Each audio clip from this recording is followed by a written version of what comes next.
As they sped through the dark streets, Carter shot him a look. "You thinking what I'm thinking?" Reynolds tightened his grip on the wheel. "I'd bet anything she's involved." When they pulled up to the estate, the air was thick with silence. The house loomed in the darkness, its once grand exterior now weathered and forgotten. A single light flickered inside. Reynolds' pulse quickened. "She's here." Carter unbuckled his seatbelt. "Then let's find out why." They stepped out cautiously, flashlights cutting through the shadows. The front door was unlocked, slightly ajar. A chill ran down Reynolds' spine as he pushed it open. Inside, the house smelled of dust and old wood. But there were fresh footprints on the floor. And then, from deeper inside the house, they heard it. A voice, low, steady, speaking to someone unseen. They followed the sound, each step heavier than the last. When they reached the main hall, they saw her. Eleanor Sinclair stood in the dim light, staring at an old portrait on the wall. She didn't turn around, but she spoke as if she knew they were there. "I was wondering when you'd show up," she said. Reynolds felt his breath hitch. She wasn't alone. And that's when they saw the shadow move behind her. Reynolds' fingers instinctively tensed near his holster, his breath caught between control and panic. The dim light flickered, casting long shadows across the old wooden floor. The figure behind Eleanor shifted slightly, just enough for them to see it wasn't just some trick of the light. Someone was standing there. Carter took a cautious step forward, his voice low but firm. "Ma'am, I need you to step away from whoever that is." Eleanor didn't move. She stayed perfectly still, her gaze locked on the old portrait in front of her. "There's no need for that, officers," she said, her voice eerily calm. "I came here to finish something I should have done a long time ago." Reynolds' pulse pounded in his ears. "Who's with you?" he demanded. A deep exhale came from the shadows, and then a man stepped forward. His face caught the light, and for a split second, time seemed to stop. He was older, his sharp features lined with age, but his eyes, cold, calculating, were very much alive. Reynolds didn't recognize him immediately, but the way Eleanor looked at him told him everything he needed to know. This wasn't a stranger. This was someone from her past. Carter tensed. "Sir, I need you to identify yourself." The man chuckled, low and humorless. "You won't find my name in any of your databases." He turned slightly toward Eleanor, his expression unreadable. "You really came back after all these years." Eleanor finally turned, meeting his gaze with something between defiance and sorrow. "I had to," she said. "I owed it to her." Reynolds felt the pieces start clicking together in his mind. The Langford estate. The missing person case he barely remembered. The whispers of a scandal that had never been fully uncovered. And then it hit him. Years ago, a young woman had disappeared from this very house. A maid, barely out of her teens. The case had never been solved, lost to time and speculation. But now, standing here, Reynolds could feel the weight of it. This wasn't just a memory for Eleanor. It was a secret she had carried for decades. Carter's jaw tightened. What happened here? Eleanor inhaled sharply, her fingers trembling slightly before she clenched them into a fist. "The truth," she said, her voice barely above a whisper.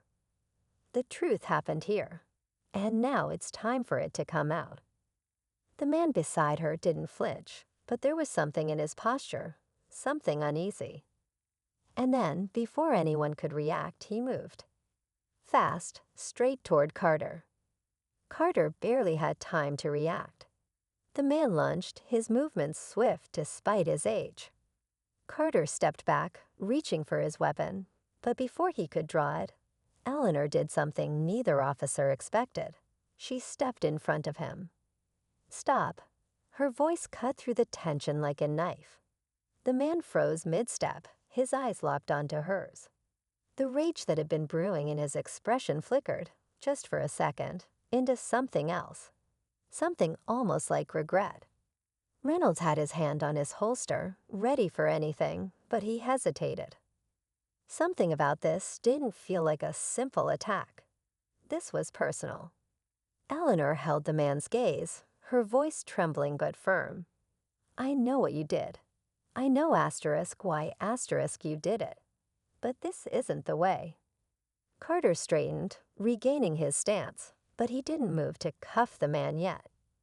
He was waiting, just like Reynolds, to understand what exactly they had just walked into. The man's breathing was heavy, his hands clenched at his sides. "You don't get to stand here and pretend you're innocent," he said, his voice rough. "You walked away from all of it. From her asterisk." Both men exchanged glances, caught off guard by the question. Neither of them knew it yet, but they were about to find out why she was really here. Reynolds shifted his weight, exchanging a quick glance with Carter before answering. "I guess it depends," he said cautiously. "On the person, on what they did." The woman nodded, as if she had expected that answer.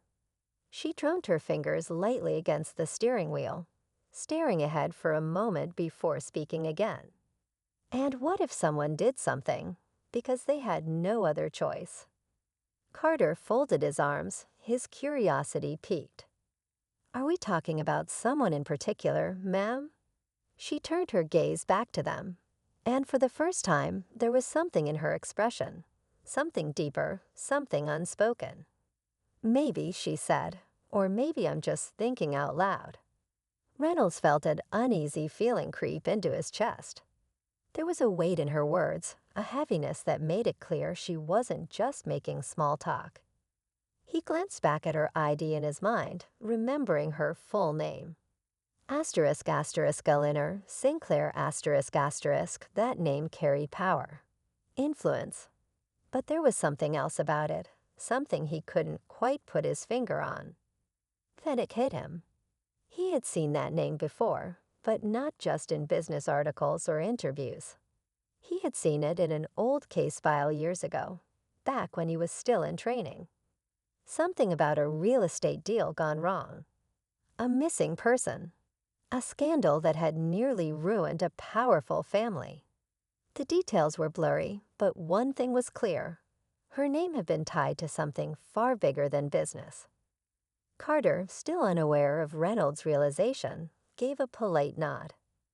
"Well, everyone deserves a second chance, I suppose." Eleanor smiled at that, but it wasn't the kind of smile that put people at ease. It was knowing, measured. "Good," she said, "because that's why I'm here." Reynolds couldn't shake the tension in his gut. Here as in this town. Eleanor turned her head slightly, looking out toward the dimly lit road ahead.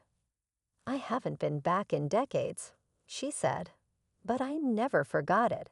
Every street, every building, every person I left behind." Her words sent a chill down Reynolds' spine.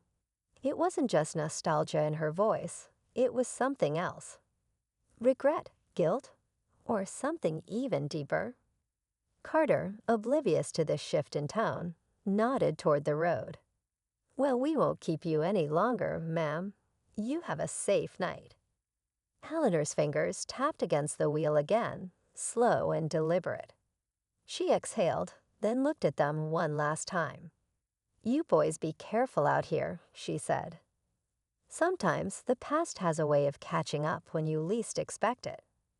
With that, she rolled up her window and pulled away, leaving the officers standing in the red glow of her taillights, a lingering unease settling between them.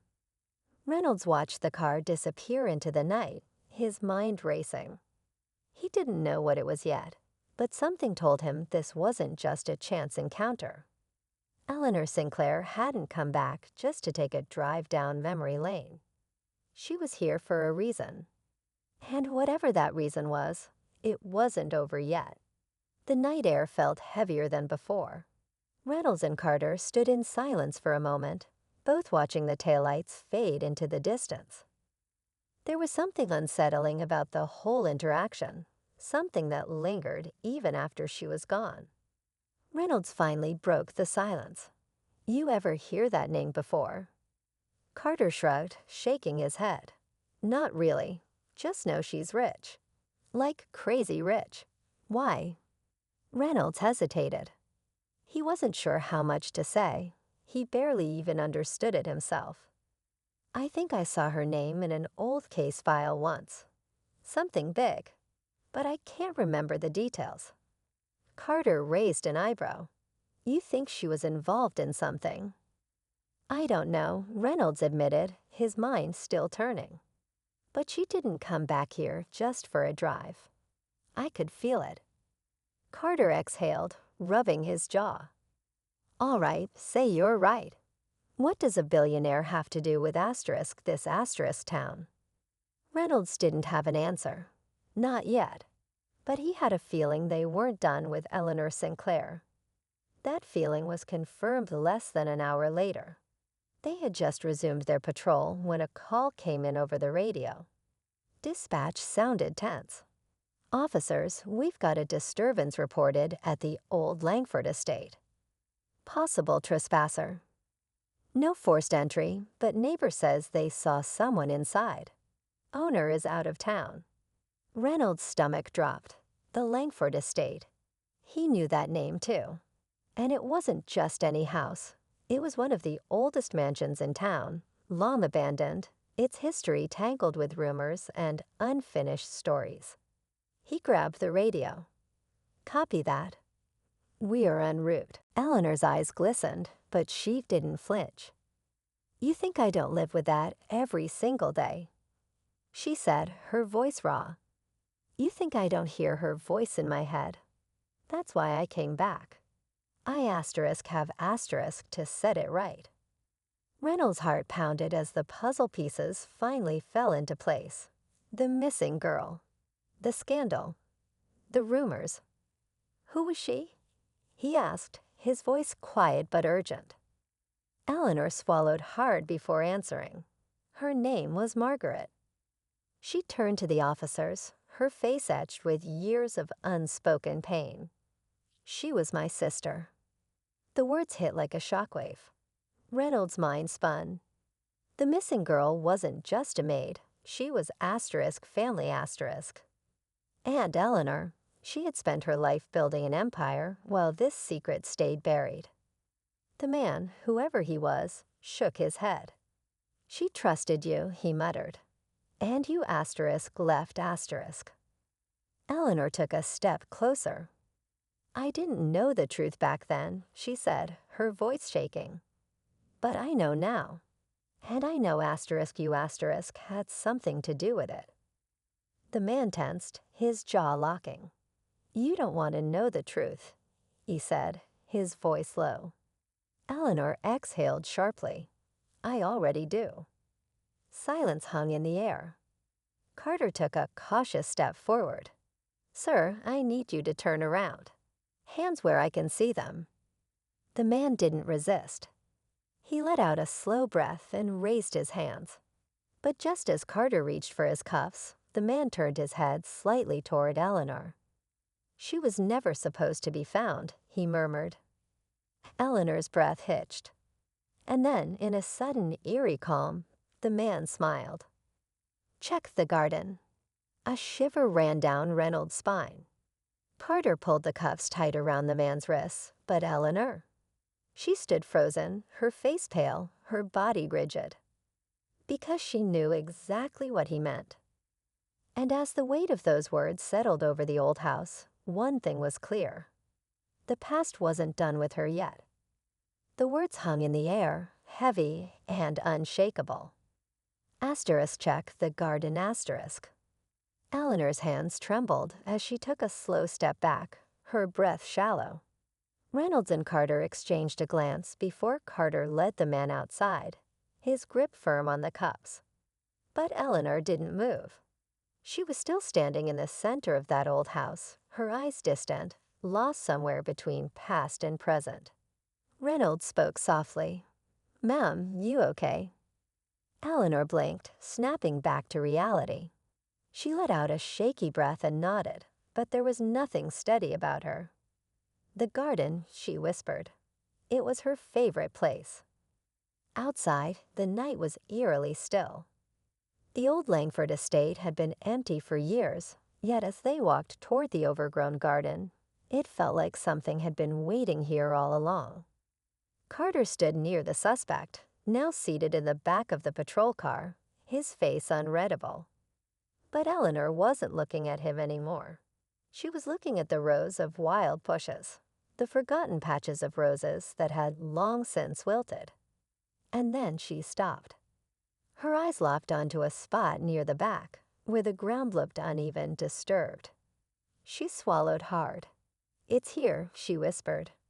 Reynolds grabbed his radio, calling for backup. He didn't need to ask what she meant. Within hours, forensic teams arrived, their floodlights cutting through the darkness. The excavation was careful, precise, but deep down, everyone already knew what they would find. And then finally, they uncovered the truth. Bones, remains buried beneath decades of soil, wrapped in the tattered remnants of a dress that had once been white. Margaret had never run away. She had never left town. She had been here all along. Eleanor covered her mouth, her shoulders shaking as silent tears streamed down her face.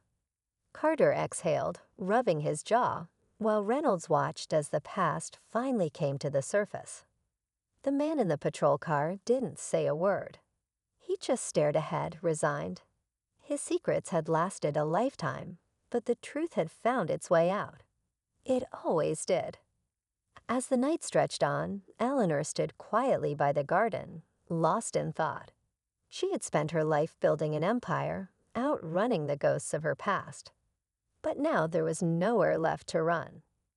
For the first time in years, she felt something she hadn't allowed herself to feel. Closure. She wiped her tears and took a deep breath. It was finally over. It was just another routine evening for Officers Carter and Reynolds as they cruised down a quiet suburban street.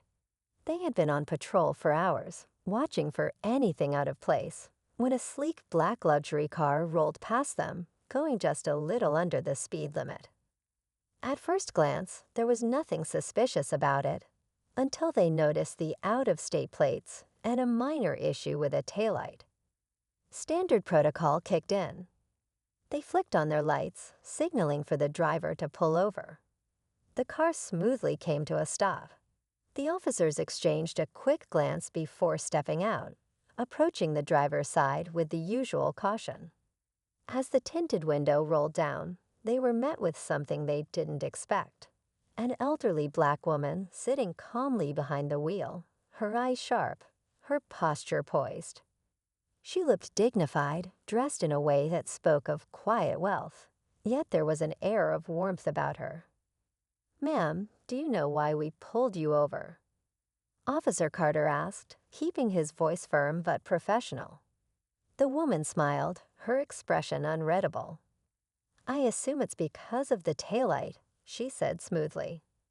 Her voice carried the kind of confidence that made both officers pause for half a second. There was no nervousness, no fumbling for words, just calm certainty. Reynolds, the younger of the two officers, glanced at Carter before speaking. "Yes, ma'am. Just a routine stop. Can we see your license and registration?" Without hesitation, she reached into her designer handbag and pulled out a pristine leather wallet. As she handed over her ID, Carter caught a glimpse of the name printed on it. His brows knitted together. The name rang a bell, but he couldn't quite place it. Reynolds, however, had already pulled out his phone, running the name through a quick search out of curiosity. And that's when his expression changed. His eyes widened slightly before darting up to meet hers. His posture straightened, his tone shifting almost instantly. "Wait, you're asterisk her asterisk?" he asked, nearly stumbling over his words. The woman simply smiled again, her eyes twinkling with something between amusement and patience. "Yes, officer. That would be me." And in that moment, everything about the traffic stop changed. Reynolds felt a rush of nerves as he glanced at Carter, who was still staring at the ID in his hands. There was a weight to the moment, a realization settling in that they had unknowingly stopped someone far beyond their usual encounters. The name on the card didn't just sound familiar. It belonged to a woman whose face had graced magazine covers, whose name had been whispered in powerful rooms, whose influence stretched far beyond this quiet roadside stop. Carter cleared his throat, trying to mask his own surprise. I just need a moment, ma'am," he said, stepping back toward the patrol car. He kept his posture straight, professional, but inside, his mind was racing. What were the odds? A billionaire, asterisk this asterisk billionaire, driving alone through their small town at night. He needed to double-check, needed to be sure. Reynolds, still standing by the car, swallowed hard. "I just have to ask," he said carefully, choosing his words. "What brings you out here, ma'am?" The woman tilted her head slightly, her lips curving into a knowing smile. "Business," she said simply, and a bit of nostalgia. Reynolds nodded slowly, but her answer only deepened the mystery. He had read about her before, how she built her empire from the ground up, how she became one of the wealthiest women in the country. But there was no mention of any connection to this town. It didn't make sense. Carter returned, his face unreadable. He handed her ID back, but his voice had lost its earlier authority. "Everything checks out, ma'am." There was a beat of hesitation. "I didn't realize." His sentence trailed off, unsure how to finish.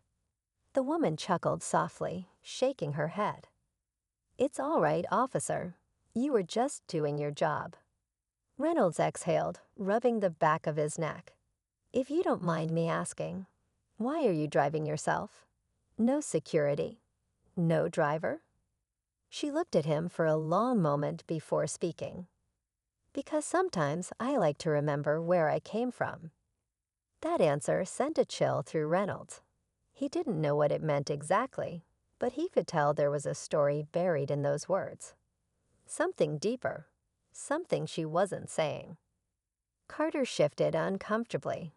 "Well, we don't want to keep you any longer, ma'am." But the woman didn't start her car just yet. Instead, she looked up at them both, her expression thoughtful. "Tell me something, officers," she said. "Do you believe in second chances,